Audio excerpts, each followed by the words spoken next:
Rockbridge County, Virginia, February 14th, 1899. The thermometer outside Robert Patterson's cabin read 15 degrees below zero. Inside his hearth roared like a forge gone mad, devouring split oak as fast as his 71-year-old hands could feed it. The interior temperature held at 34 degrees. Ice crystals formed on the log walls 10 feet from the flames. 300 yards south, no smoke rose from the Bjornstad cabin chimney. Patterson pressed his face against the frost-covered window, squinting through the pre-dawn darkness at his neighbor's dark roofline. No glow, no heat shimmer, no sign of life in weather that had already killed 4 people in the valley.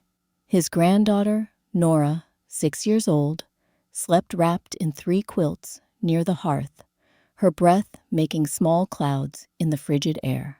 Inside the Bjornstad cabin, the temperature held steady at 62 degrees. Ingrid Bjornstad, 59 years old, sat at her pine table, recording the day's measurement in a leather journal, worn soft from 16 years of entries. Her daughter Astrid, 28, slept peacefully in the loft without blankets. The cast-iron stove stood cold. No fire had burned in that cabin for 5 days. 16 years earlier, they had called her mad, a Norwegian widow with no business digging tunnels, a woman alone defying 2 centuries of frontier heating wisdom with nothing but a memory and 40 feet of buried stone. The question that morning, as the great Arctic outbreak entered its 5th consecutive day, was simple. What did this widow understand about Virginia Earth that generations of experienced men had completely missed? The answer lay 40 feet beneath the frozen ground, in a tunnel that had taken everything she had and proven worth every sacrifice. But to understand how Ingrid Bjornstad came to build what her neighbors would eventually call the miracle of Rockbridge County, you have to go back to December of 1881, to a blacksmith's deathbed, and the knowledge that passed between a dying man and his wife. Augusta County, Virginia, December 7th, 1881. 3 hours before dawn, Eric Bjornstad lay dying in a bed too small for his frame, his breath coming in wet, rattling gasps that filled the one-room cabin with the sound of drowning. Pneumonia. The doctor had said the word like a sentence, already carried out. 45 years old, a blacksmith and mason, whose hands had shaped iron and stone with equal skill, reduced to this. A body failing because his lungs could no longer do the work they were born to do. Silas Hayes stood by the door, his medical bag closed. There was nothing more to be done. He had seen this before. Forge workers, men who breathed smoke and coal dust for decades, until their lungs turned to leather and then to stone. Eric Bjornstad would not see another week. Ingrid sat beside the bed, 41 years old, her hand wrapped around her husband's. Their daughter Astrid, 10, stood in the corner, too young to understand, and old enough to know her father was leaving. Eric's eyes opened, fever-bright but clear. He had maybe hours left, and he knew it. When he spoke, his voice came rough as a file on cold steel. "The tunnel." Ingrid leaned closer. "Save your strength." "No." His hand tightened on hers with surprising force. "Listen. You have to listen." She nodded, and Eric began to teach her the last craft he would ever share. Back home, Norway, my father's root cellar, dug into hillside, south-facing. Remember, Ingrid remembered, a simple structure, stone-lined, always the same temperature, cool in summer heat, warm compared to winter air. Earth breathed steady. Eric said the words coming between labored breaths. 6 feet down, always 55 degrees, never freezes, never bakes, dead air trapped in stone. Holds heat, like water holds in a barrel. He coughed a sound, like rocks grinding. When he continued, his voice was weaker but more urgent. Limestone remembers heat, like iron remembers the hammer blows. You heat it slow, it gives back slow, all winter, all summer, just steady. Eric, please, promise me. His eyes found hers in the lamplight. Promise clean air for Astrid. Not this, not smoke filling a cabin until you can't breathe God's air anymore. Ingrid felt something break inside her chest, but her voice stayed steady. I promise. South-facing slope, catch winter sun when it runs low. Tunnel down into earth, let it warm the air. Stone all around, thermal mass. You understand? She did. Not fully, not yet, but she understood enough to nod. The forge taught me, Eric said, his voice fading to a whisper. Heat moves slow through mass, fast through air. You trap the air, surround it with stone. The earth does the rest. His hand relaxed in hers. His breathing changed, becoming shallow and quick. Astrid made a small sound from the corner. Eric's last words came so soft, Ingrid had to lean close to hear them. You're stronger than you know. Build it. Remember me through craft, not tears. He died at 3:15 in the morning, with the first snow of winter falling silent against the cabin walls. Dr. Hayes recorded the death. Pneumonia secondary to chronic smoke inhalation. Occupation blacksmith. Age 45. Survived by wife, Ingrid 41, and daughter Astrid 10. Estate $47 in saved wages. 1 set of mason's tools, 1 set of blacksmith's tools, and a collection of memories about Norwegian root cellars that would change everything. April 12, 1883, Rockbridge County, Virginia. Ingrid Bjornstad stood on a south-facing slope 300 yards from the cabin she had purchased with $18, nearly half of everything she had left in the world. Astrid 12 now held the surveying line while her mother drove stakes into the spring-soft ground. 40 feet. That was the length Eric had whispered about in those final hours when the fever dreams mixed with true memory. Long enough for the earth to do its work. Short enough to maintain airflow. The slope ran gentle here. Maybe 8 feet of elevation change over the distance. Perfect for what she planned. South-facing. That mattered. Winter sun in Virginia ran low across the southern sky, just like it did in Norway. A south-facing opening would catch those rays even in the shortest days of December and January. She had spent 16 months since Eric's death, working through the physics in her mind, translating his whispered instructions into something she could build with her own hands. A tunnel, stone-lined, running from a sun-warmed collector down into the earth, then rising back up to meet the cabin foundation. The earth would moderate the temperature. The stone would store the heat. The natural circulation would move the air. It made sense. It had to make sense, because it was all she had, Eric's knowledge, his last gift. And if it worked, Astrid would grow up breathing clean air instead of smoke. The sound of wagon wheels on the dirt road made her look up.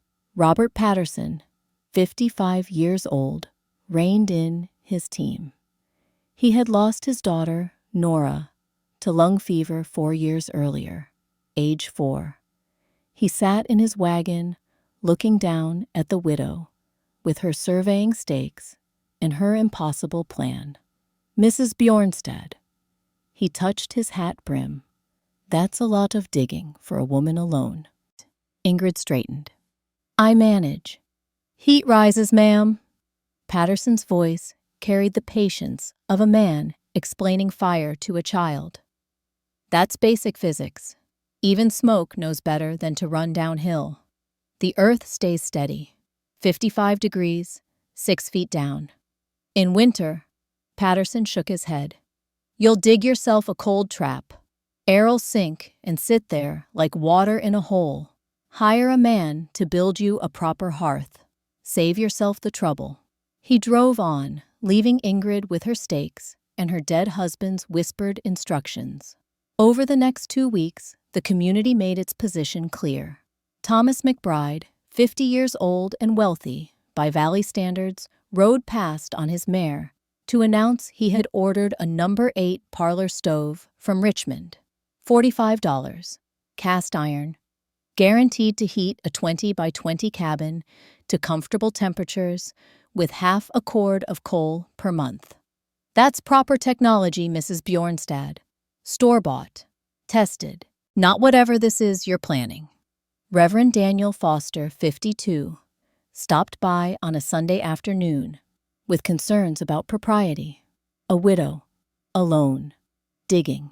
It seemed unseemly. Perhaps Mrs. Bjornstad would be better served finding a husband to manage such heavy work. Ingrid listened to them all with the same quiet courtesy. She thanked them for their concern. She did not explain. She did not argue. She simply continued driving stakes and stringing lines, measuring grades, and studying the angle of the spring sun against the hillside. Only Dr. Silas Hayes, 45, now offered support. Eric died because we didn't know better, he said, watching Ingrid mark the tunnel route with lime powder. Don't quit what he started. But even Hayes had doubts in his eyes.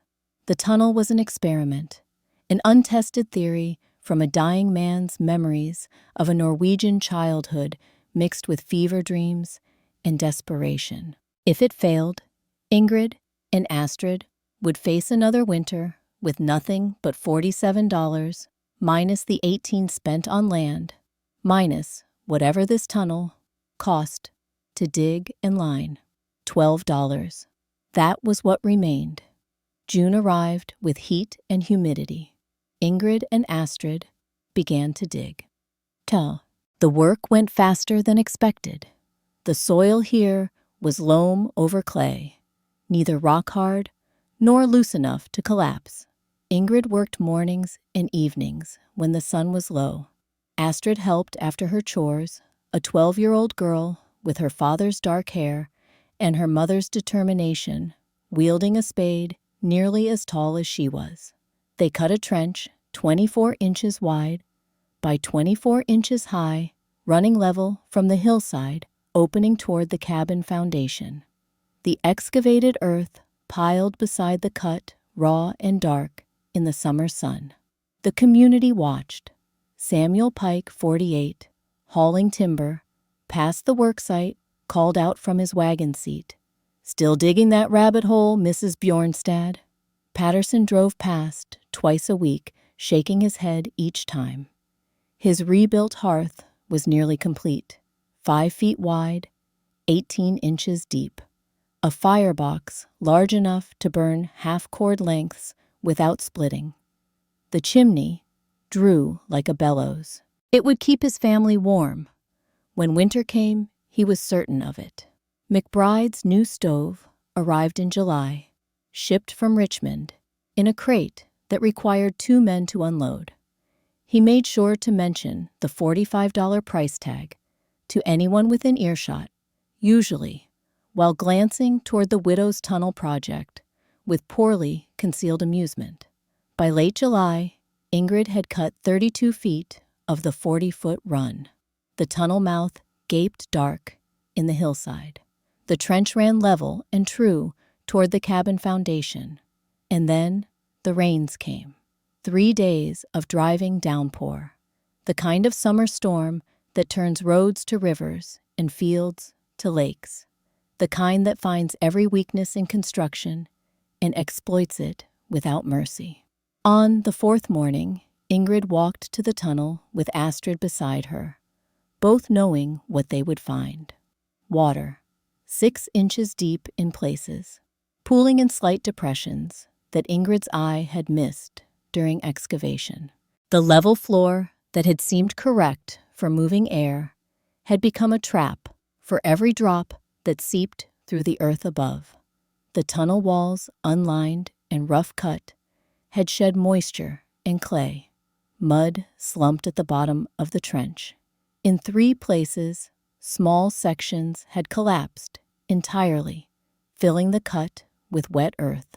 Ingrid stood at the tunnel mouth, willow measuring stick in hand, checking the depth of standing water every few feet. The numbers told an unforgiving story. No drainage gradient, no way for water to escape, no smooth surfaces to shed moisture and guide airflow. The level run that had seemed logical for moving air actually worked against the natural buoyancy that would drive circulation. She had failed, not in theory. Eric's principles were sound, but in execution, in the translation from dying whisper to dirt reality. She had missed the details that made the difference between a functioning system and a flooded hole in the ground. Astrid stood beside her mother, 12 years old, watching tears stream down Ingrid's face in the morning light. "Mama, I failed him." Ingrid's voice came rough. "Your father taught me, and I failed. What do we do?" Ingrid looked at her daughter, at the tunnel, at the cabin beyond. $12 remained. Not enough for a winter's fuel, not enough for a proper stove, barely enough for the materials to try again if she bought carefully and worked every detail herself. "We learn," Ingrid said finally. "We figure out what went wrong, and we build it right." That afternoon, Robert Patterson drove past. He saw the flooded tunnel, saw the widow and her daughter staring at their failure.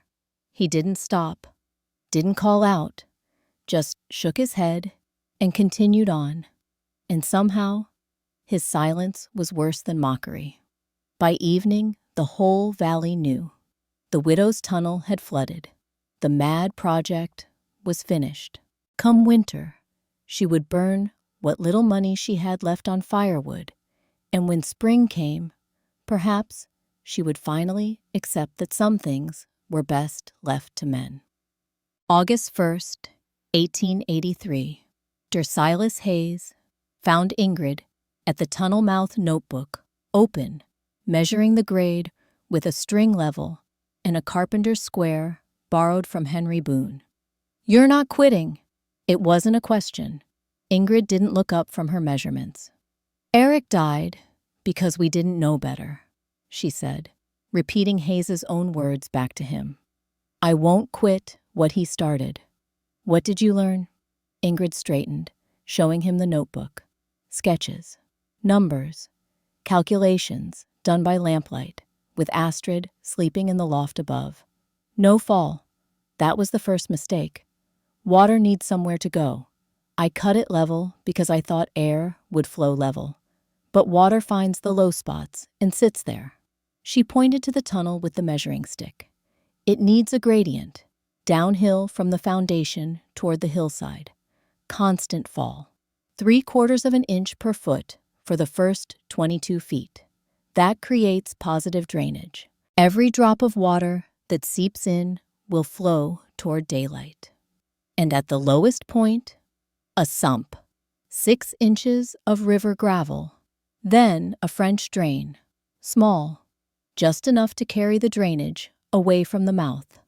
The water never accumulates, never freezes, never blocks the airflow.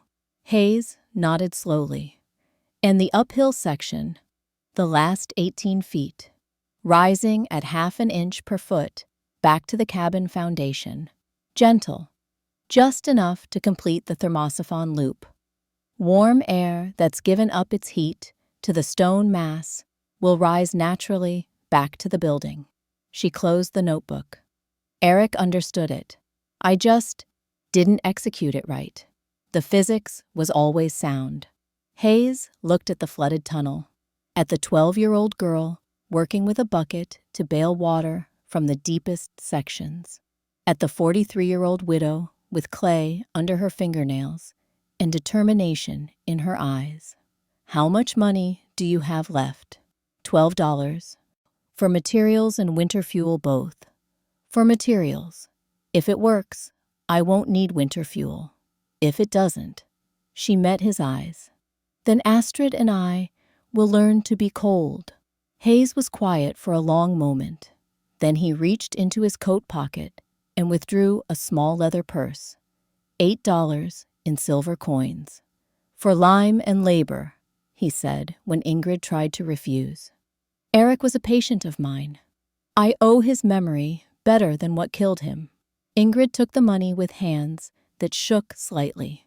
$20 total now. Enough. Thank you. Don't thank me yet. Thank me when it works. If it works. Hayes left, and Ingrid returned to her notebook, refining the numbers, checking the calculations one more time. She had until late October, maybe 12 weeks before the first hard frost. 12 weeks to excavate line and finish 40 feet of tunnel with a precision that frontier work rarely demanded. Astrid climbed out of the flooded trench bucket, empty her dress, muddy to the knees. Are we going to make it, Mama? Ingrid looked at her daughter, 12 years old. Eric's eyes, Eric's stubborn jaw. The girl who would grow up breathing clean air if her mother could execute the physics correctly this time. Yes, Ingrid said. We're going to make it. And they began again. August 8th, 1883. Ingrid Bjornstad stood at the tunnel mouth with a surveyor's level, borrowed from the county clerk, a plumb bob hanging motionless in the still morning air, and 16 years of her life ahead of her that would prove or disprove everything Eric had whispered on his deathbed. The first cut had to be perfect. She had learned that much from failure. You could not adjust a tunnel's grade after the fact. You could not add precision to rough work. The earth did not forgive approximation. 3/4 of an inch fall per linear foot. That was the gradient for the first 22 feet. Downhill, running from just below the cabin's foundation level toward the hillside mouth. Steep enough to move water. Gentle enough to not disrupt airflow. Astrid held the far end of the measuring string, 12 years old, standing 22 feet away, at a marker stake driven into the ground beside the old flooded trench. Ready, Mama? Ingrid checked the level bubble, adjusted the string by a 1/4 inch, checked again. Perfect. Mark it. Astrid drove a nail at the string height, then moved to the next station point. They worked like this for 3 hours, establishing grade stakes every 4 feet along the entire 40-foot run. When they finished, the line of nails described a precise path. Down for 22 feet to the sump point, then up at 1/2 inch per foot for the remaining 18 feet to the cabin foundation. The physics of it was simple once you understood what Eric had been trying to explain. Through fever and dying breath, cold air would enter at the hillside collector. The sun, warming the south-facing slope, would preheat it. The air would flow downhill through the first section, giving up its cold to the stone mass surrounding the tunnel. At the bottom of the run, it would be warmed by the Earth's steady 55-degree temperature. Then it would rise through the second section, drawing heat from the stone as it climbed back toward the cabin. Natural circulation, thermosiphon loop, the same principle that moved water in a well-designed heating system, but using earth and stone instead of pipes and boilers. If she cut the grades right, if she lined it with proper stone, if she finished the surfaces smooth enough for air to flow without turbulence. If Ingrid picked up her spade and began the second excavation of her tunnel. The work consumed August and September. Every morning before dawn, Ingrid descended into the trench and cut earth by lamplight, 6 inches at a time, checking the grade against the string line every 2 feet. When the sun rose high enough to make the work dangerous, in the heat she stopped, tended the garden, did the washing, made meals, slept for 3 hours in the afternoon. Then, back to the tunnel as evening cooled the air. Astrid worked beside her when she could. 12 years old but strong from frontier life, she learned to use the surveying level to check grades to cut clay with a spade edge held at the precise angle that made the difference between accurate work and wasted effort. The community watched with varying degrees of interest and concern. Robert Patterson drove past on a Thursday morning, 3 weeks into the rebuild, and reined in his team. His rebuilt hearth was complete now, 5 feet wide. The chimney drew so hard, you could feel the pull, standing 3 feet from the opening. He had invested $34 in materials and 5 weeks of labor. Winter would not catch him unprepared. Still digging, Mrs. Bjornstad, Ingrid straightened from the trench clay to her elbows. Yes, winter's 4 months away, maybe less if it comes early. I'll finish. Patterson looked at the 40-foot cut, at the grade stakes, at the 12-year-old girl, checking a string level, like she had been born to surveying work. My hearth'll keep my family warm, he said, not gloating, just stating fact. When yours fails, you'll need fuel. I'll sell you half a cord at fair price. No shame in admitting when an idea doesn't work. He drove on. Ingrid returned to cutting grade. 3 days later, Thomas McBride rode past on his mare. His number 8 parlor stove had been installed. $45 plus $12 for the professional installation he had hired from Staunton, plus another $21 for a heat shedder and double length of stovepipe. $78 total investment in proven heating technology. He stopped to watch Ingrid work for a moment, then called out from his saddle. Definition of insanity, Mrs. Bjornstad. Digging the same hole twice, expecting different results. Ingrid didn't respond. McBride shook his head and rode on. And that evening at the store, he made sure to mention the widow's continued foolishness to anyone who would listen. But not everyone mocked. Dr. Silas Hayes stopped by on a Sunday afternoon with his medical bag and a thoughtful expression. How's the grade?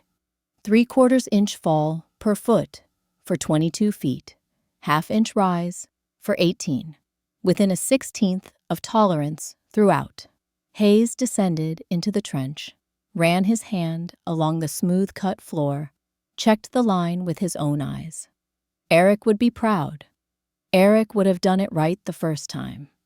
Eric had years of practice. You're learning as you build. Ingrid leaned on her spade. 43 years old, widow, alone, betting everything on a memory and mathematics. What if it doesn't work? Hayes met her eyes. What if it does, and September arrived with cooler nights and the first whisper of autumn in the morning air. The tunnel excavation was complete, 40 feet, running from the hillside mouth to a point just below the cabin's foundation. The grade was perfect. 3/4 inch fall for the drainage leg, 1/2 inch rise for the return leg. The sump at the low point was excavated and ready for gravel. Now came the stonework. Ingrid had purchased fieldstone from a farmer clearing his upper pasture. Limestone mostly, the same rock Eric had used for forge foundations back in Augusta County. $2.50 for a wagon load.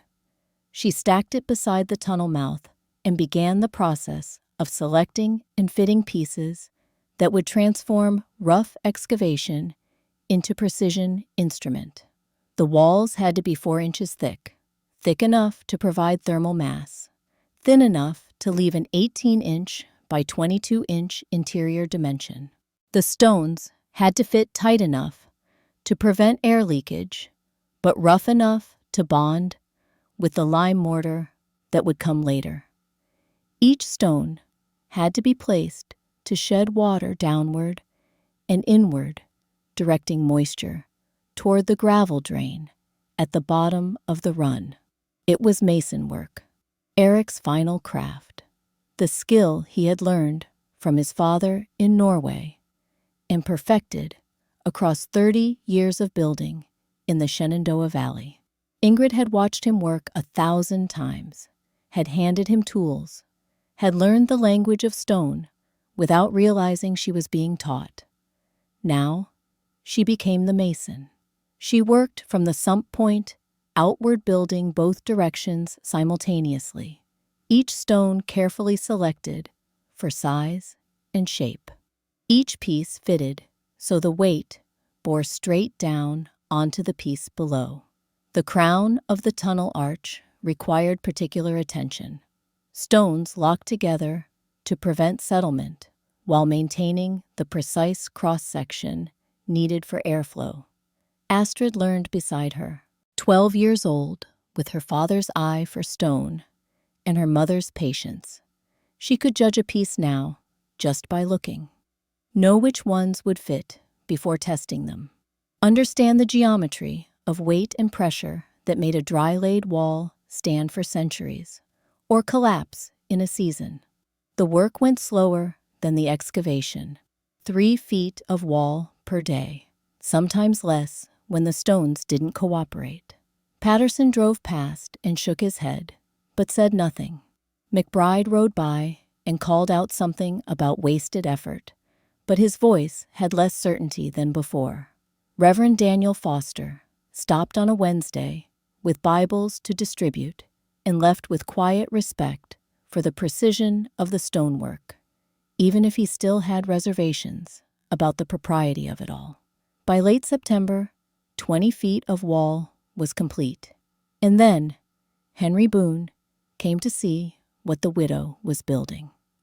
Henry Boone was 65 years old and had been laying stone since he was 12.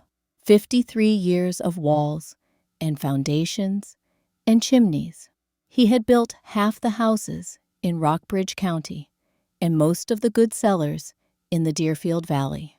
When Henry Boone said stonework was done right, it was done right. When he said it was wrong, you tore it down and started over. He came on a Saturday morning with no warning, just appeared at the tunnel mouth, like he had been summoned by the work itself. Ingrid straightened from fitting a capstone, saw him, and felt her heart accelerate despite herself. If Boone condemned the work, the community would listen. No amount of winter success would overcome a professional mason's rejection. Boone said nothing at first, just descended into the trench and began his examination. He ran his hands along the walls, checked the grade with a pocket level, studied the crown stones, traced the water-shedding angle of each piece, tested the fit with his thumbnail where stones met, examined the sump excavation in the French drain outlet. 5 minutes of silence while Ingrid's breath came short and Astrid stood frozen, holding a limestone block. Finally Boone straightened. "Who taught you?" "My husband, Eric Bjornstad. He was a mason and blacksmith. He died 2 years ago, pneumonia." Boone nodded slowly, looked at the walls again, at the precision of the fitting, at the water management details that separated competent work from master-level craftsmanship. "Mrs. Bjornstad," he said carefully, "I've been laying stone for 53 years, built for rich men and poor men and everyone between. This," he gestured at the tunnel walls, "this is exceptional work. For anyone." Ingrid felt something release in her chest. "Your husband taught you well," Boone continued, "and you listened better than most apprentices I've trained. These walls will hold. What you're building here, whatever it is, it's built right." He climbed out of the trench, touched his hat brim to Astrid, and walked back to his wagon. That afternoon at the general store, Henry Boone told 3 men that the widow Bjornstad was doing stonework as fine as he'd seen in the county. By evening, the whole valley knew. The tunnel might still be a mad idea, but at least it was a well-built mad idea. October arrived with frost warnings and the pressure of approaching winter. Ingrid completed the stone walls in the first week. 40 feet of dry-laid limestone, 4 inches thick, perfectly graded. The interior surfaces smooth enough to reduce air friction, but textured enough to maximize heat transfer. Now came the finishing work that would make the difference between a stone-lined hole and a functioning thermal system, the lime wash. Ingrid mixed local lime with fine river sand, adding water until the consistency was right, thin enough to flow into the small gaps between stones, thick enough to stay where she placed it. The coating would seal air leaks, create a smooth surface for laminar flow, and add another layer of thermal mass. She applied it by lamplight, working from the sump point toward both ends, brush strokes following the same downward and inward pattern as the stone placement. Every surface covered except the floor gravel. When she finished, the tunnel interior gleamed pale in the lamplight, smooth as a forge floor, ready to move air without turbulence. Eric's voice, in her memory, air slides on smooth surfaces, sticks to rough. Make it smooth, Ingrid, like bellows leather. The foundation vent came next, cutting through the cabin's limestone wall with hammer and chisel, 10 inches by 12 inches, large enough for adequate airflow, small enough to control with the damper she would forge herself from scrap iron bought with the last of her money. Patterson drove past while she was cutting the vent, saw her working with hammer and stone chisel like she had been born to it, and continued on without comment. The ridge vent required climbing to the cabin roof and boring a 4-inch hole through the peak. Stack effect. The warm air rising in the cabin would exit here, creating the draw that pulled fresh air through the tunnel below. Natural circulation. No pumps, no fans, just the physics of density and temperature and the Earth's patient, steady heat. By October 12th, the tunnel was mechanically complete. By October 14th, Ingrid had constructed the collector box that would capture morning sun and preheat incoming air. Simple wood frame, painted black inside, fitted with a hinged mica pane scavenged from an old stove door that Greta Caldwell had donated when she heard what it was for. Patterson rode past and called it a window for moles. McBride saw it and laughed, but Reverend Foster stopped and studied it with new respect, starting to understand that maybe possibly this widow knew something he didn't. On October 15, 1883, Ingrid Bjornstad tested her tunnel for the first time. The morning came cold and clear, 46 degrees outside, the kind of autumn day that warns of the winter ahead. Inside the cabin, with no fire, the temperature was the same, 46 degrees. Ingrid stood at the hillside collector with a sulfur match and her heart beating too fast. 16 months since Eric's death. 6 months since she started digging. Everything she had, everything she knew, everything Eric had whispered in his final hours. It either worked or it didn't. Physics cared nothing for effort or hope. She struck the match. The sulfur caught with its characteristic sharp smell. She held it at the collector mouth and watched. The smoke threaded inward, not fast, not like a chimney draw, but steady, purposeful, pulled by the temperature differential between the warm, south-facing slope, and the cooler foundation vent inside the cabin. Ingrid walked back to the cabin, climbed the ladder to check the ridge vent. 3 minutes after lighting the match, the sulfur smoke emerged from the peak, thin but visible. Rising into the morning air, the system circulated. She descended and checked the thermometer, positioned away from the foundation vent, away from any other heat source. 46 degrees at 8 in the morning. By noon, with sun striking the mica collector full force, the interior temperature had reached 54 degrees. By 3 in the afternoon, 58 degrees. By dusk, 60 degrees. No wood had burned, no coal had glowed, no fire had been lit. The cabin's interior temperature had risen 14 degrees, simply from air warmed by autumn sun and tempered by the Earth's steady 55-degree thermal mass. Astrid came home from helping Greta Caldwell with preserving work to find her mother sitting at the table, crying with the thermometer, reading 60 degrees in the lamplight. "Mama, it works." Ingrid's voice shook. "Astrid, it works. Your father was right." They held each other in the cabin that had grown warm from nothing but earth and stone and the physics that Erik Bjornstad had understood from a Norwegian childhood and 30 years of working with heat and mass. The news spread through the valley within 2 days. Dr. Silas Hayes came to verify the measurements, checked the thermometer, studied the system, documented the performance in his medical notes.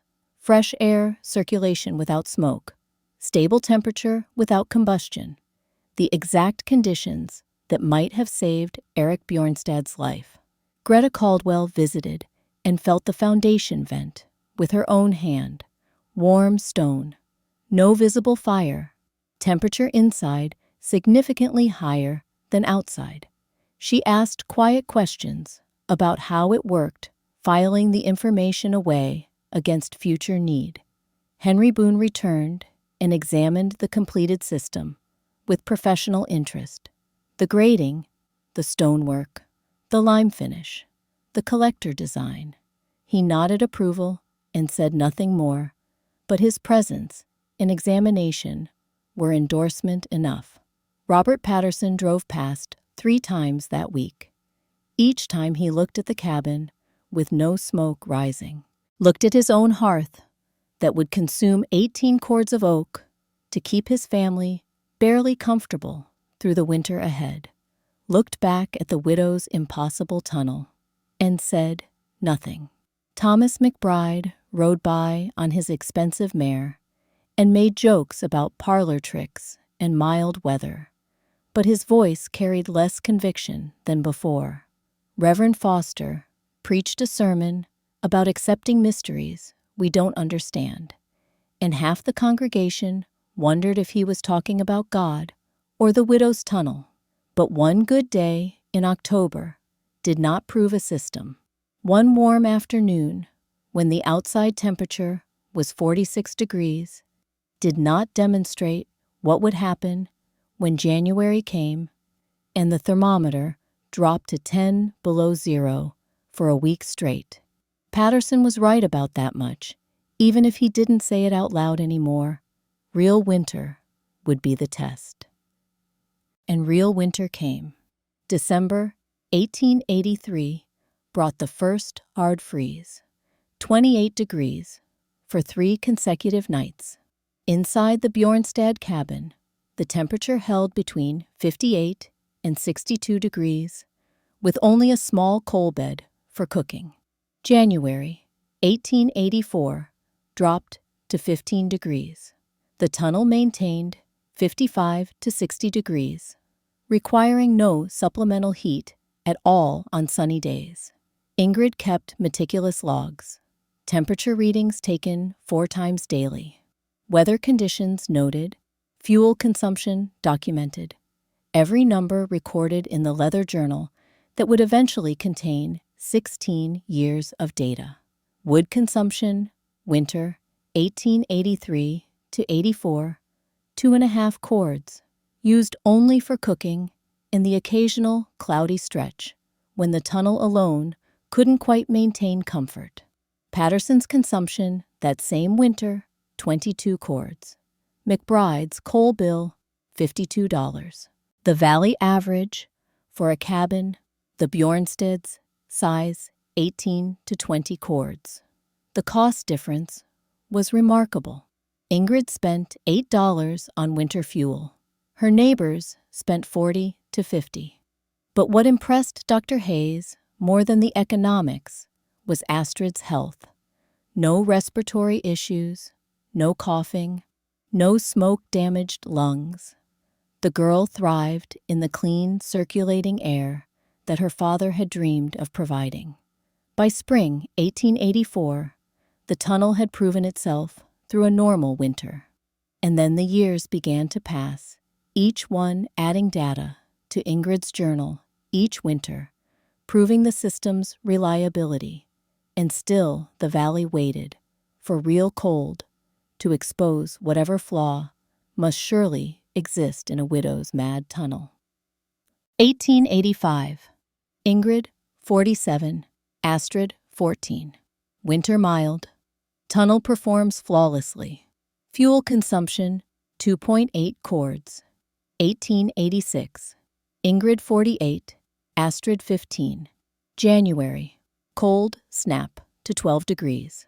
Tunnel maintains 56 to 61 degrees throughout. Fuel, 2.4 cords. 1887.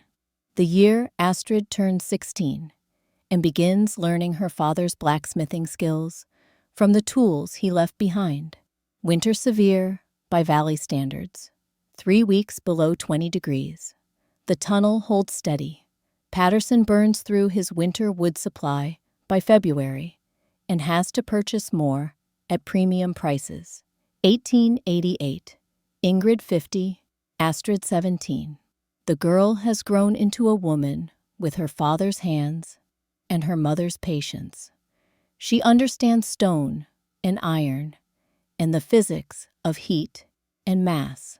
The tunnel has become so reliable that the community barely mentions it anymore. Just another part of the valley. The widow's system. Works somehow. Don't ask too many questions. 1890. Ingrid, 52. Astrid, 19. Thomas McBride's expensive stove finally fails after years of hard use. He replaces it with a new one, another $40. Mentions to no one that he briefly considered asking the widow about her tunnel design. 1893. Ingrid, 55. Astrid, 22. The young woman helps her aging mother with tunnel maintenance, annual drain cleaning, mica replacement, lime touch-up where moisture has worn the finish. The system requires care, but it keeps giving back what care is invested. 1895. Ingrid, 57. Astrid, 24. Robert Patterson is 71 now. His rebuilt hearth still works, but feeding it has become harder with age. He watches the Bjornstad cabin each winter and remembers his daughter Nora, who died in smoke and cold when she was 4. Wonders what might have been different if he had known what the widow knew. 1897. Ingrid, 59. Astrid, 26. Dr. Silas Hayes, 61, now has documented the health effects in his medical journal. Respiratory illness in the Bjornstad household, effectively 0 over 14 years. Comparable households in the valley. Chronic coughing, pneumonia cases, smoke-damaged lungs. The data is clear, even if most people don't want to see it. 1898. Ingrid, 59 through 60. Astrid, 27 through 28. Patterson spends $34 rebuilding his hearth one final time. Enlarges the firebox, improves the draw, invests in what he knows because 16 years of the widow's success still feels like luck rather than design. McBride adds a heat shedder to his second stove. $21. His total investment in heating technology over 16 years, $78 in stoves and improvements. Still confident that money and iron trump dirt and stone. The winter of 1898 arrives mild. November and December barely touch freezing. January brings cold, but nothing severe. The tunnel performs as always. The community continues to watch, continues to wait, continues to doubt that a widow's tunnel could possibly withstand real cold. They did not have to wait much longer. February 8th, 1899. Ingrid Bjornstad, 59 years old, sat at her pine table, reading the newspaper that had arrived with the weekly mail. The Weather Bureau had issued a warning: massive Arctic high-pressure system approaching from Canada. Temperatures predicted to drop to levels not recorded since weather observations began. She read the warning to Astrid, 28 now, a woman grown with her father's strength and her mother's calm. "How bad?" Astrid asked. "They don't know. Maybe the worst ever." Ingrid walked to the tunnel and began her inspection. Every joint checked, every drainage point verified, every damper tested. 16 years of maintenance had kept the system in perfect working order. The stone was sound, the lime wash intact, the collector sealed against weather. Whatever was coming, they were ready. Robert Patterson, 71, saw the same weather warning and began stockpiling wood. He had rebuilt his hearth one final time this fall. 5 feet wide now, 18 inches deep, a firebox large enough to burn half-cord lengths. The chimney drew like a forge bellows. He had invested everything he knew into that hearth. $34, 5 weeks of labor at his age. It would be enough. It had to be enough. Thomas McBride, 66, read the warning and felt satisfied with his $78 investment in proven technology. Number 8 parlor stove, heat shedder, double-length stovepipe, store-bought reliability that had served him for 16 years. Samuel Pike, 64, split extra oak, just in case. Greta Caldwell, 58, hung additional quilts as door curtains, sealed her windows with rags, prepared as frontier women had prepared for 200 years. Silas Hayes, 61, made his rounds and checked on the elderly, advised everyone to stay close to heat sources, stock extra fuel, be prepared for the worst. And on February 10th, 1899, at 7 in the morning, the great Arctic outbreak reached Rockbridge, County, Virginia. The temperature at sunrise, 15 degrees. By noon, -5. By sunset, -15. The Weather Bureau stations across Virginia began recording numbers that would shatter every record in their books. Staunton, 12 degrees below zero. Monterey in Highland County, 29 below. Deep snow blanketed the region. Iron gray skies blocked any solar gain. The cold came like nothing the valley had ever seen. And in cabins throughout Rockbridge County, heating systems that had worked adequately for normal winters began to fail under conditions they were never designed to handle. The real test had finally arrived. February 11th, 1899, Day 2, 3:15 in the morning. Robert Patterson stood at his rebuilt hearth, feeding split oak into flames that roared like something alive and angry. The firebox glowed red. Heat radiated from the stones, and still the interior temperature of his cabin held at 38 degrees. His granddaughter, Nora, 6 years old, slept near the hearth, wrapped in 3 quilts, named after the daughter he had lost 20 years earlier to lung fever in a cold cabin filled with smoke. History threatening to repeat itself in a different form. Not smoke this time, just cold. Pure, relentless, life-stealing cold. Patterson's wife, Martha, stood beside him, 70 years old, her breath visible in the air 10 feet from the fire. "Rob, we've burned half a wagon in 3 days." "I know. At this rate, I know." He fed another piece of oak into the hearth. The flames consumed it instantly. The temperature needle on the thermometer he had purchased just for this winter held steady at 38 degrees. Outside, the thermometer read 22 below zero.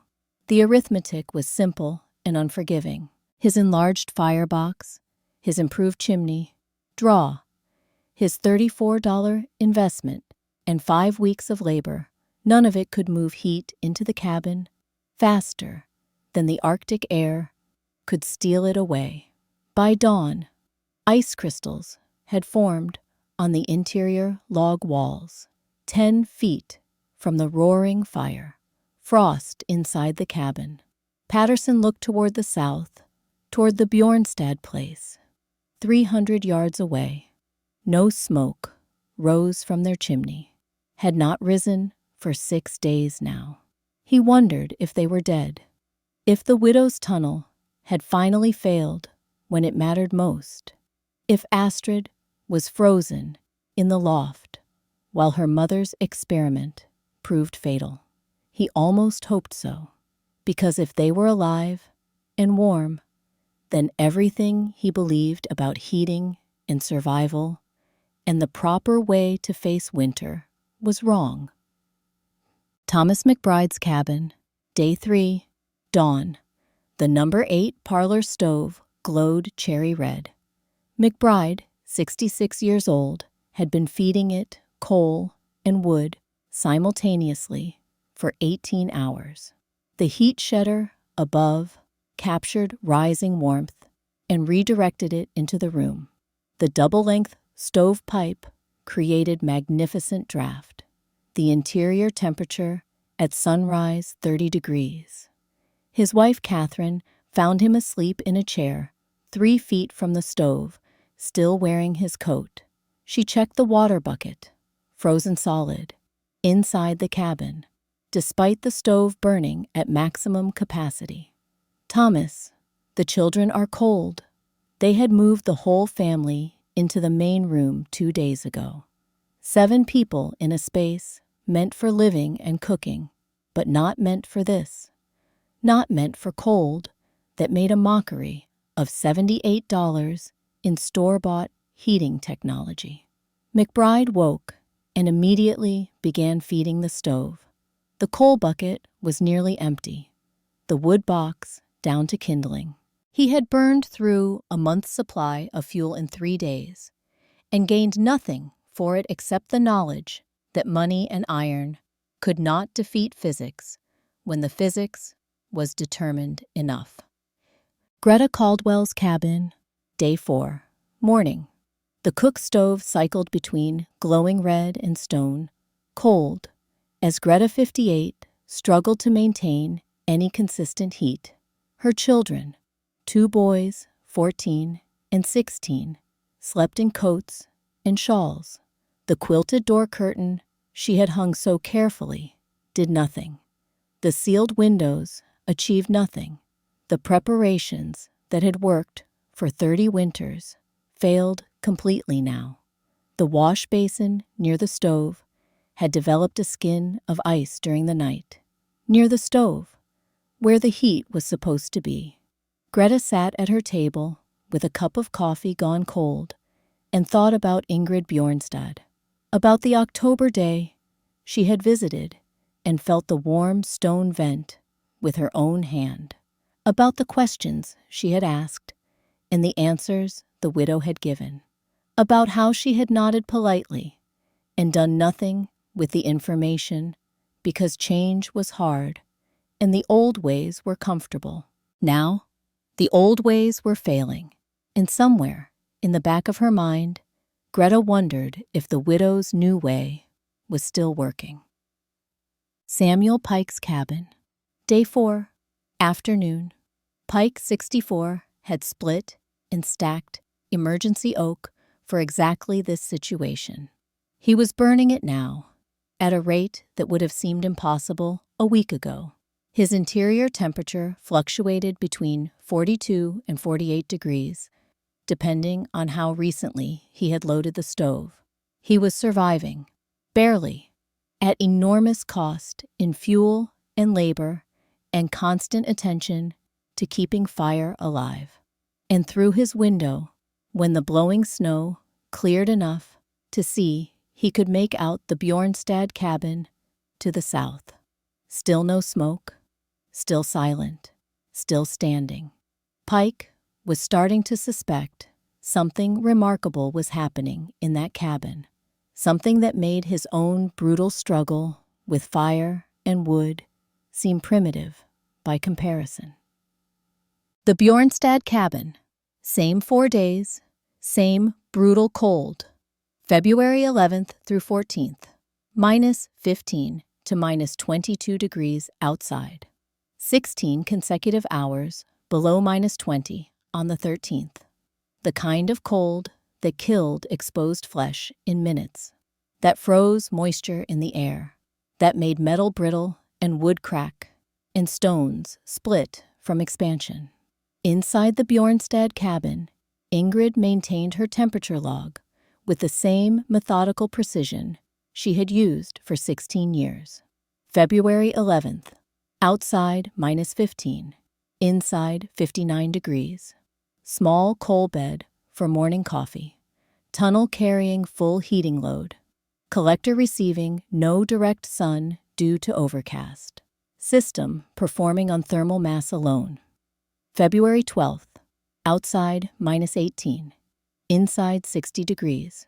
Cloudy, coal for cooking only. Foundation vent warm to touch at dawn. No supplemental heating required. February 13th, outside -22, inside 58 degrees. Heavy overcast. This was the test. The absolute test. 22 below, with no solar gain whatsoever. The tunnel maintaining livable temperature, purely from the Earth's steady 55-degree heat, stored in 40 feet of limestone mass. February 14th, outside -15, inside 62 degrees. Partial sun through breaking clouds. Collector heating for first time in 4 days. And then February 15th, day 6 of the outbreak, the first clear day after the front passed. The sun rose into a sky scrubbed clean by Arctic air, brilliant, intense, low on the southern horizon, exactly where the mica collector was positioned to capture it. Ingrid opened the collector damper fully at 8 in the morning. Outside temperature -12, inside 59. By 10, 62 degrees. By noon, 64. By 2 in the afternoon, with winter sun pouring through the mica pane into the black-painted collector box, with air flowing down through 40 feet of sun-warmed limestone and rising back into the cabin on natural thermosyphon circulation, the interior temperature reached 65 degrees. Zero combustion, no fire, no coal, no wood, just earth and stone, and the physics that Eric Bjornstad had understood from a Norwegian childhood and taught to his wife with his dying breath. Astrid stood at the foundation vent, feeling the warm air rising from stone that should have been frozen solid, 28 years old now. A woman who had learned her father's craft through her mother's patient teaching, who understood thermal mass and gradient flow and dead air circulation in ways the valley's men would never admit a woman could understand. "Mama," They're suffering out there. Ingrid, 59 gray, in her hair now, but steady as the earth that heated her cabin, made a notation in her journal. 65 degrees. No fuel. System optimal. We help when they ask, she said quietly. Your father would want dignity for them, not gloating from us. And if they don't ask, Ingrid set down her pen, looked at her daughter, thought about Robert Patterson, who had lost a daughter named Nora, and couldn't accept that a widow might know better than he did. About Thomas McBride, who had spent $78, proving that money could not buy understanding. About a valley full of people who had watched her tunnel for 16 years, waiting for it to fail. They'll ask, Ingrid said. Real cold has a way of making people reconsider. February 15th, day 6. 8 in the morning. The knock came soft, hesitant. The knock of a man who had never asked for help in his life and was doing it now only because his granddaughter's lips had turned blue during the night. Ingrid opened the door to find Robert Patterson standing in snow up to his knees, 71 years old, face gaunt from exhaustion, eyes red from smoke and sleeplessness, hat in his gnarled hands. Behind him, the sun rose, brilliant, over a landscape transformed by cold into something alien and hostile. Mrs. Bjornstad, his voice cracked. I need my granddaughter. He couldn't finish. Pride and desperation fought across his face. Pride lost. Please. Ingrid had waited 16 years for this moment. 16 years of quiet certainty that the physics would prove itself, that the tunnel would vindicate Eric's whispered knowledge, that the valley would eventually have to acknowledge what she had known since that first October test in 1883. She felt no triumph, only tired satisfaction that the wait was over. Bring them now, she said. All of them. Patterson turned and gestured toward his cabin. Within minutes, his whole family appeared. Martha, 70. Their son, William, 42. William's wife, Rachel, 38. 3 grandchildren, including little Nora, 6, wrapped in blankets and still shivering despite the layers. 5 people stumbled into the Bjornstad cabin and stopped. It was warm, not fire warm, not the harsh, radiant heat that burned your face while your back stayed cold, but evenly, consistently, impossibly warm, 62 degrees throughout the space. No flames visible, no glowing stove, just warm air rising from a vent in the foundation that made no sense according to everything they knew about heat and winter. Patterson walked to the thermometer, stared at the reading, looked at Ingrid. How? Sit. Warm yourselves. I'll explain. Little Nora, 6 years old, same name as the daughter. Patterson had lost, moved to the foundation vent, and held her white fingers over the warm air rising from stone. Color began returning to her face. Her lips faded from blue to pink. Patterson watched his granddaughter warm without fire and felt something break inside him that had been rigid for 20 years. I was wrong. The words came rough. About the tunnel, about a woman knowing better than I did. You weren't wrong to protect your family, Ingrid said. You just didn't have this knowledge.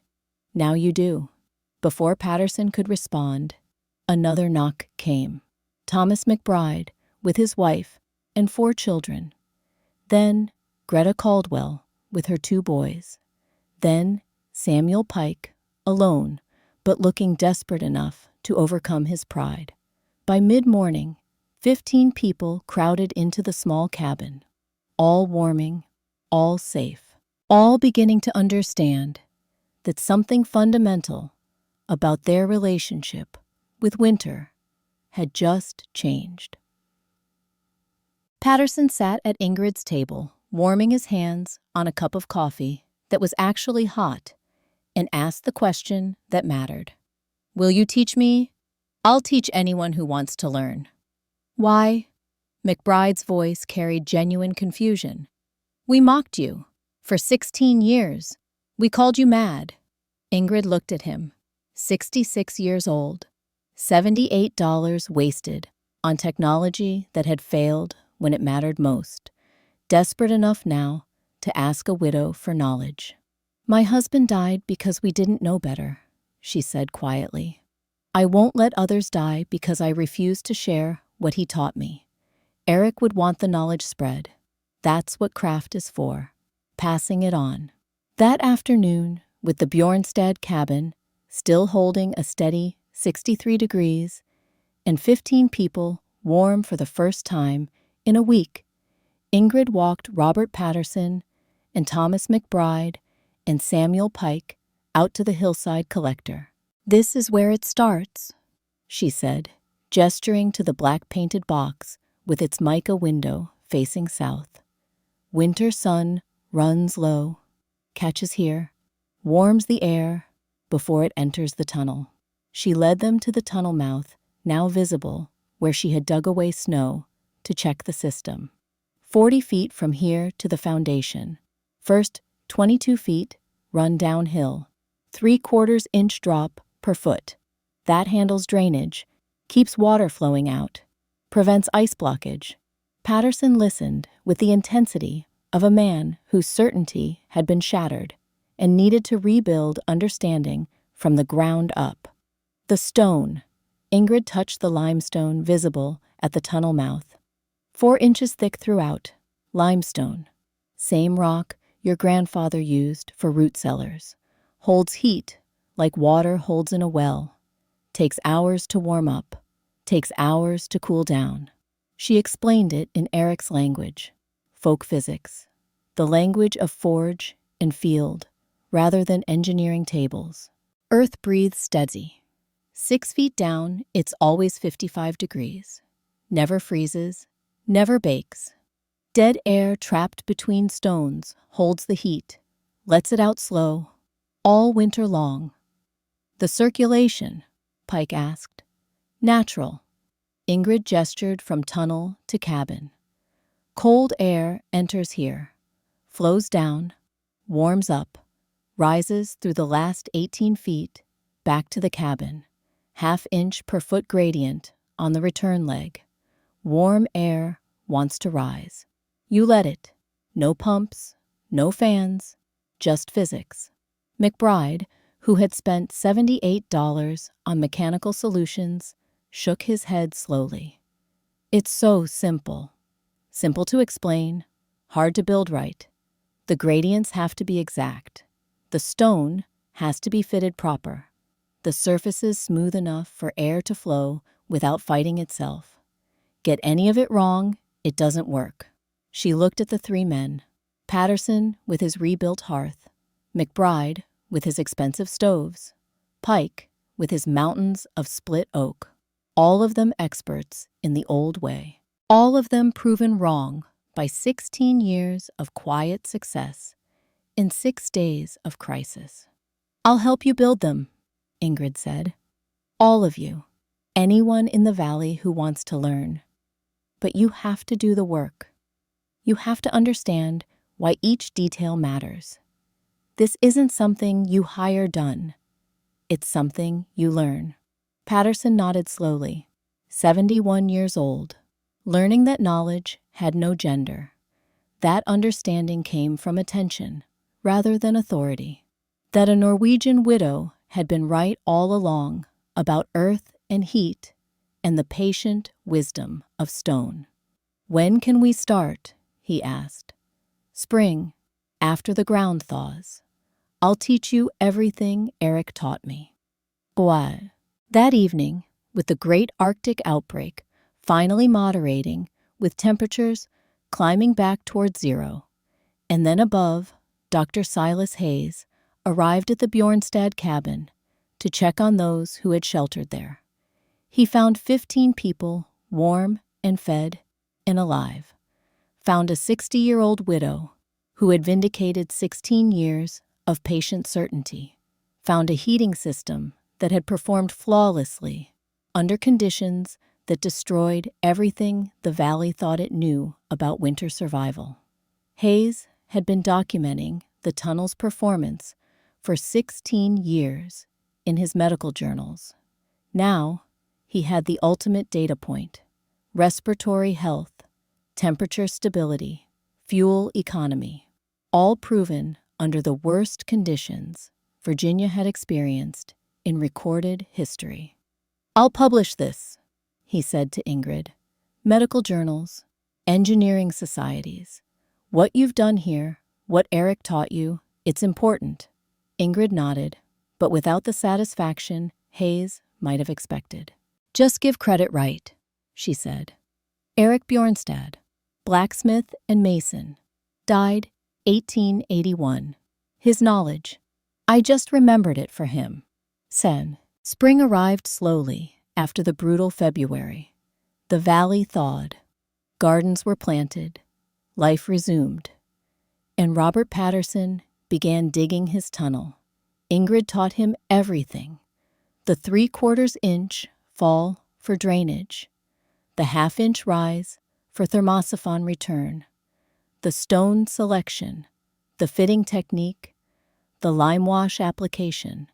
Every detail Eric had known, and she had learned through trial and failure and 16 years of maintenance. Patterson was 71, but he worked like a man half his age, driven by the memory of his granddaughter's blue lips and the knowledge that there was a better way, a way that didn't require burning half a wagon of wood in 3 days, a way that didn't fill cabins with smoke while children slept. Thomas McBride started his tunnel in May. The man who had spent $78 on conventional heating now dug in the earth with his own hands, learning from a widow he had mocked. By summer, 5 tunnels were under construction in Rockbridge County. By fall, 8. By the winter of 1900, 12 homesteads along South River had functioning earth-air heating systems based on Ingrid's design. The Deerfield Valley added 8 more. The community that had doubted for 16 years now embraced the knowledge with the fervor of the converted. Men who had never listened to a woman's technical instruction now sat in Ingrid's cabin, taking notes as she explained thermal mass and airflow and gradient mathematics. Reverend Daniel Foster, 68, now came to apologize formally for the propriety concerns, for the doubts, for failing to see that wisdom could come from unexpected sources. "I was wrong," he said simply, "about everything." The Valley developed standards based on Ingrid's specifications: stone thickness, gradient measurements, collector orientation. The technical language that Eric had whispered and Ingrid had proven became community knowledge passed from builder to builder, each tunnel an iteration on the original design. Economic impact was substantial. The average family saved $39 per winter on fuel costs. Across 20 families, that was $780 per year, staying in the local economy instead of disappearing into smoke and ash. But more important than economics was the health data that Dr. Hayes documented and published in the Journal of Mountain Medicine in 1901. Respiratory illness in households with earth-air systems reduced by 40% compared to conventional heated homes. Chronic cough effectively eliminated. Smoke-damaged lungs prevented in the next generation of Valley Children. The paper credited Ingrid Bjornstad's application of Norwegian thermal principles to Virginia conditions. It was read by engineers and architects and forward-thinking builders across the eastern states. Some dismissed it, some studied it. A few began experimenting with earth-coupled heating systems of their own. The knowledge spread slowly, but steadily, like warmth moving through stone. February 14th, 1900, exactly 1 year after the Great Arctic Outbreak. Ingrid Bjornstad, 60 years old now, sat at her pine table with her leather journal. The thermometer read 64 degrees. Outside, a modest cold snap had dropped temperatures to 20 degrees. The cabin was warm without fire, as it had been for 17 winters. Astrid, 29, worked in the loft above, not sleeping, but studying. Engineering texts, thermodynamics, mathematics. The formal education that would let her take Eric's folk wisdom and Ingrid's practical experience and transform it into something that could be taught at universities. In the valley, Robert Patterson's tunnel had performed flawlessly through its first winter. His fuel consumption, 2 cords. His previous average, 22 cords. The difference was the margin between survival and comfort, between constant labor and peaceful winter nights. Thomas McBride's tunnel worked equally well.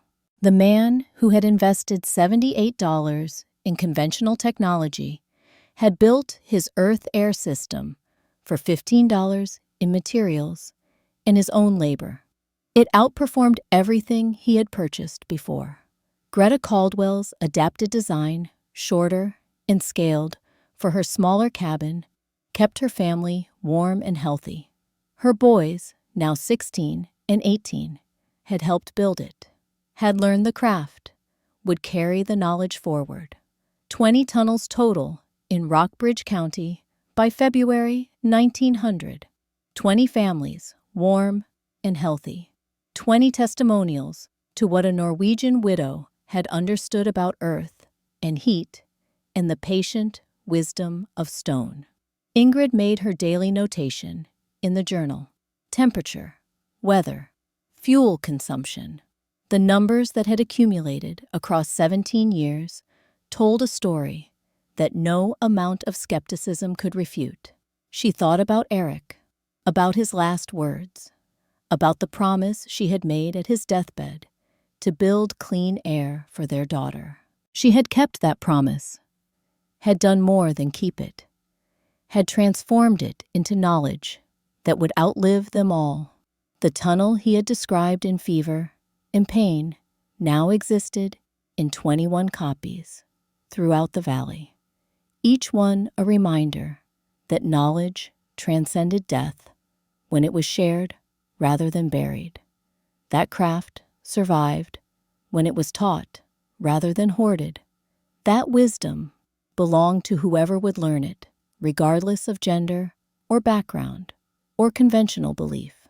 Outside, the February sun tracked low across the southern sky, striking the mica collector, warming air that would flow through 40 feet of limestone, rising back into the cabin on the patient circulation that Eric had understood and Ingrid had proven. Inside, warmth without fire, comfort without smoke, clean air for the daughter who had grown into a woman who would carry her father's knowledge further than he could have imagined. Ingrid closed her journal and looked up as Astrid descended from the loft with a letter. Mama, Virginia Polytechnic Institute. They want to study the tunnel, document the design, include it in their engineering curriculum. Ingrid took the letter, read it slowly, smiled. Your father would be proud. He'd be proud of you, Mama. You're the one who built it. I remembered what he taught me. That's all. Memory and stubbornness and a willingness to fail until I got it right. That's everything. Ingrid stood and walked to the foundation vent, placed her hand over the warm air rising from stone that Eric had understood, and she had proven, and the valley had finally accepted. 17 years, 21 tunnels, hundreds of warm nights, thousands of breaths of clean air, knowledge that had started with a dying man's whisper and become something that would outlast them all. "Write them back," Ingrid said. "Tell them they can come study it. Measure everything. Document however they want. The knowledge belongs to anyone willing to learn." She returned to her table, opened her journal, made one final notation. February 14, 1900. System optimal. Eric Bjornstad blacksmith and mason, died December 1881. His knowledge lives in earth and stone. Love transcends death through craft in the patience of those who remember. Outside winter sun warmed Virginia earth. Inside a cabin held steady at 64 degrees. And in valleys throughout Rockbridge County, 20 families slept warm in tunnels built by hands that had learned to trust what a Norwegian widow knew about the ground beneath their feet. The widow's tunnel, the miracle of Rockbridge County, the knowledge that refused to die, Eric's final gift, Ingrid's patient proof, the valley's eventual wisdom. 65 degrees on winter nights without burning a single stick of wood. That was the simple truth, the remarkable fact, the legacy that would endure long after the names were forgotten. But the tunnels remained warming families through winters yet to come, proving that sometimes the craziest idea is simply the truth, arriving ahead of its time.